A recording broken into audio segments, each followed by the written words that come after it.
রুটি খাইতেছিল, এর লাগে আপনি মুখ চাইপা ধরছেন। নিশ্চয়ই ভাইজান মুখের ভিতরে রুটি আছে, আটটা সারা একটু চেক করে দেখি। দুলাল ভাই আমার ইজ্জত নষ্ট করতে আইছিল।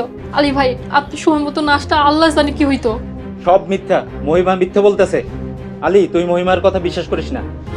মহিমা, তুমি একটু বাইরে যাইবা, যাও শোনো দরজা একটু আটকেছিও, আর দেখে বাইরে থেকে যাও কেউ নাই। আলী, তুই দরজা আটকাইতে বলি কেন? তোরে কিন্তু জবাই করে ফেলামু। মা, আব্বা, আলী আমারে মাইরে ফেলাইলো। মা, আব্বা, আলী আমারে মাইরে ফেলাইলো। তোমরা কই?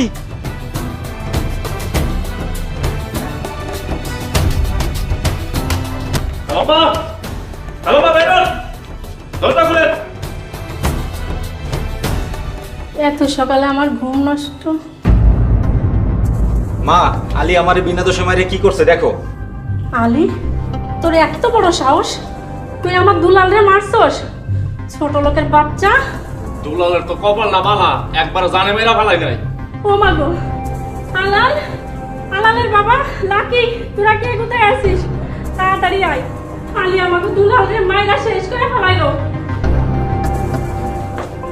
এই দেখো, আলী দুলাল রে মাইরা কি করছে? আল্লাহ, তুমি এর বিচার করো। চাকরের বাচ্চা চাকর, তোর এত বড় কলিজা! আরে কি করছ? এই আলী, তুই দুলালের মারছস কে? আপনার পোলা মহিমার ইজ্জত কেড়ে নিতে চাইছিল। আমি নিজের চোখে দেখছি, হাতে নাতে ধরে লয়েছি। সব মিথ্যা, সব আলী আর মহিমার ষড়যন্ত্র। সব সত্যি খালুজান। এই দুলাল ভাই আমার রান্না করে একা ভাই আমার ইজ্জত নষ্ট করতে চাইছে। ভাগ্য বলো সময় মতো আলী ভাই চলে আসছিল, তাই আমার ইজ্জত বাঁচছে। এই কাপুরুষ কুলাঙ্গার, আমরা গরিব বলে কি আমাকে মান ইজ্জত নাই, সম্মান নাই? এই সাইডা দে বাবা, তোর কাছে হাত জোর করতেছি, ওরে সাইডা দে।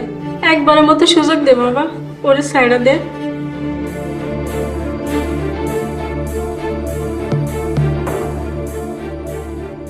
আলী ভাই, ছোট ভাই ছেড়ে দাও প্লিজ।